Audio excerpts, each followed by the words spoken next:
Depuis le début de l'année, tu as appris en technologie que pour mener à bien un projet, il fallait tenir compte de 4 paramètres. Le groupe de projet, le matériel,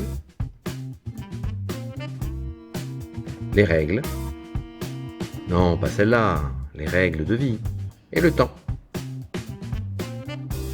Et pour gérer le temps, tu dois réaliser un planning. Son objectif est d'organiser, de coordonner et de planifier les différentes tâches que l'on trouve dans un projet et éviter les pertes de temps. Il montre aussi l'avancement du projet et donne une estimation de la date finale. Et sinon, on fait comment pour réaliser un planning?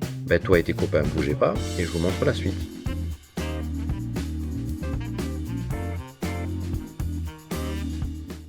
Avant de réaliser un projet, il est important d'établir à l'avance un planning, en représentant l'ordre chronologique de chaque étape ainsi que leur durée. Dans notre exemple, il s'agit d'établir le planning de la réalisation d'une dalle de maison depuis le terrassement jusqu'à la réalisation du ourdi. Pour cela, nous allons utiliser Gantt Project, un logiciel de planification qui nous permettra de répondre à la question « Combien de temps faut-il pour réaliser la dalle et à quelle date sera-t-elle finie ?» Gantt Project représente sur l'axe horizontal le temps et sur l'axe vertical la liste des tâches à réaliser. La tâche réalisation de la dalle est représentée par un crochet noir comme celui-ci et se décompose en plusieurs sous-tâches. La première, c'est le terrassement. On la représente par une barre horizontale d'une longueur égale à la durée de la tâche, ici 15 jours. La deuxième, les fondations, a une durée de 20 jours. Tu es d'accord pour dire que cette deuxième tâche ne peut être réalisée qu'après la première. C'est pour cela qu'il faudra indiquer les prédécesseurs, c'est-à-dire les tâches qui précèdent, grâce à une flèche. De la même manière, le soubassement est représenté par une barre horizontale de 25 jours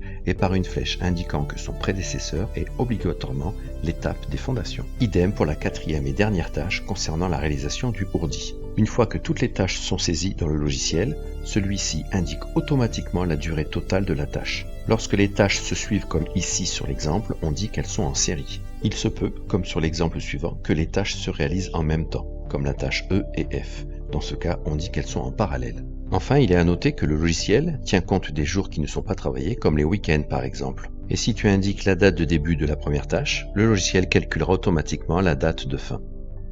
Au final, voilà à quoi ressemble le planning de Gantt. Et voilà, maintenant que tu as vu la vidéo une première fois, tu peux la regarder à nouveau pour compléter les cases sur le site de Techno et réaliser les exercices de l'activité. Bon courage!